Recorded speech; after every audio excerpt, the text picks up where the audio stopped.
All right, welcome back to The Buzz, everybody. As you can see, we're back in Mariposa. Let's bring in Bob and John Muir one more time. Hello, guys. Welcome back. Now, this weekend in Coulterville, big happenings.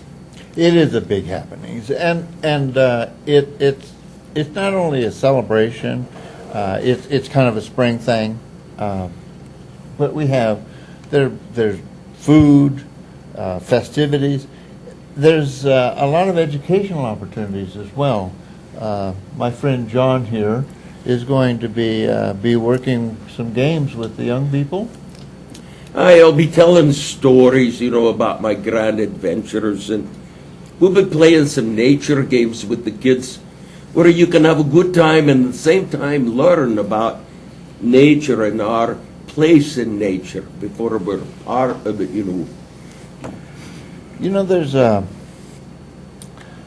There's a book. Can I? The Essential Muir.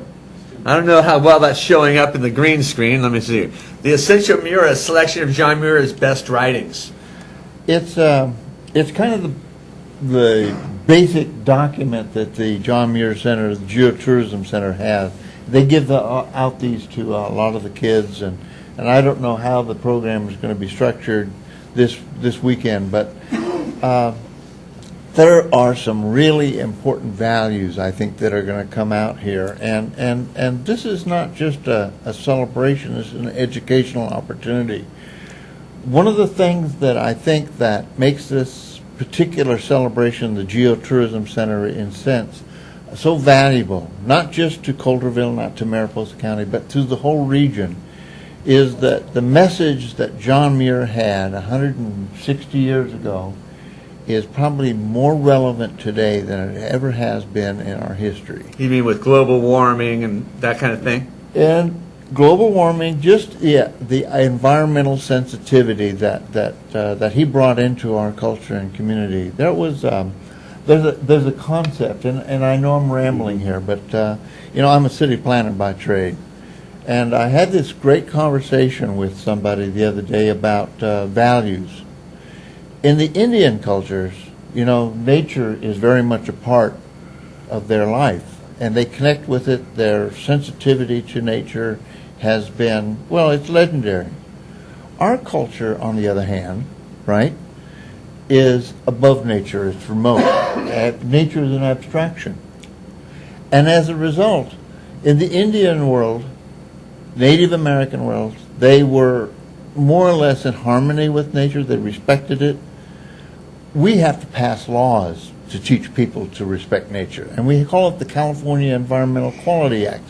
I, as a planner, have to work with that all the time. And I think that Get that guy some water. It's reflective. It's reflective of the values, the disconnect that we have as a culture, as a society. And what's happening now is that John Muir is bringing, and his philosophy is bringing us back into that context. And John, I'd like you to take that and run with it. Well, I once said, if you try to pick out anything by itself, you'll find it hitched on to everything else in the universe. And what that means is we are part of nature. We have set ourselves up as being separate from nature, whereas we're part of it, and whatever we do affects us. We have all come from the same source. We all have the same destiny. When I went on that camping trip with Theodore Roosevelt in 1903, we had 5 national parks. As a result of that camping trip, Roosevelt went back to Congress and got them to create 5 new national parks. Today we have 59 national parks. Roosevelt declared 16 national monuments. Today we have over 150. I can go on to say all of the things that we've accomplished. But today we've reached a crisis. Today, 70 species of plants and animals will go extinct. We are in the midst of our 6th major mass extinction. And this time it's not an asteroid, it's an asteroid. Human beings are making such an impact on this planet. that we are creating a mass extinction, and it has been predicted that perhaps in the next century, half of the species alive today will be extinct. Perhaps we will join them. Wow. Our climate is changing as a result of the greenhouse gases we put into the atmosphere. And when each crisis has the danger, but it also has an opportunity. And now we can use the danger of this crisis as an opportunity to see how we're connected to all of nature. And the fate of the planet will be our fate. And so we can take our place as being the caretakers of this planet. The ones who care enough to take care of it. And in doing that, we take care of ourselves. And then make a change inside here and inside here. And reach our potential to finally become the universe aware of itself. You know, I was thinking, as I've spoke with Frank or John quite a bit lately. Would you like me to become Frank? I could become Frank if you well, like. frankly, the opportunity to have John Muir here today, talking about the situation that we're dealing with. You know, when you talk about smog and California's rating with respect to smog is world renowned. Only a couple places in the nation, in the world, to compete with us. The industrial revolution, the burning of fossil fuels, and all of that.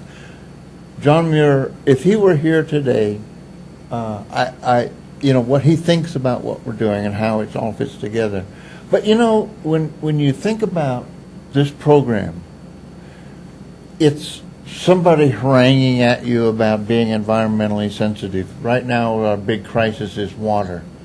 There'll be another crisis down the road, of course. And it all part and parcel of this idea that we are not part of nature in our culture. We have to pass laws to make people sensitive to it. We have to restrict our water use because we're in a drought-conscious environment. Haranguing us about consciousness about the environment, I don't think is a solution. I think the solution is for people to get out into nature, to enjoy our national parks, to get up to Mariposa, to go to a celebration like the John Muir Center, and find out what the connection was that we used to have, and someplace along the line we lost. We've become abstractions in our own world, in our own planet. And what the John Muir Center is doing is trying to reconnect our society to the teachings and the philosophies that are part of our culture going back hundreds and thousands of years. You know, we all were like the Native Americans, living here off of the land and well connected with it. And so we have an opportunity to go to Coulterville, be up in the native land, to enjoy the amenities, the scenic, to see some of the stress that we're dealing with because the Merced River is down, Right. and to celebrate with our young children in an educational environment, to see what John Muir was talking about, and to enjoy the historic ambiance of Coulterville, because I got to tell you, it's quite a place.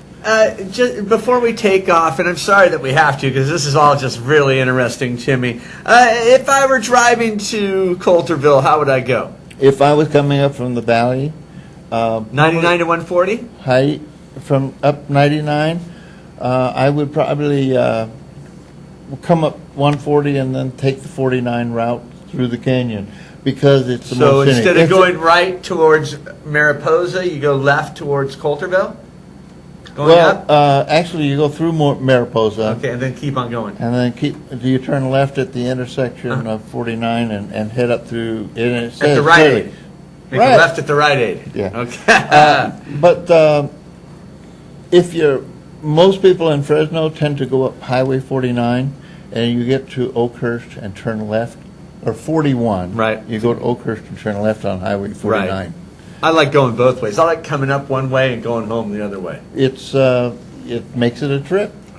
Bob, it's always good to see you. Say hi to Linda, and say hi to all my friends up in Mariposa, please. Will you come and see us? We're planning it. You bet. John Muir, thanks for coming by. It was good talking with you. All right. Hey, go up to Coulterville this weekend if you don't have any plans, and go to the John Muir Festival. It's a guaranteed good time. We're going to take a quick commercial break.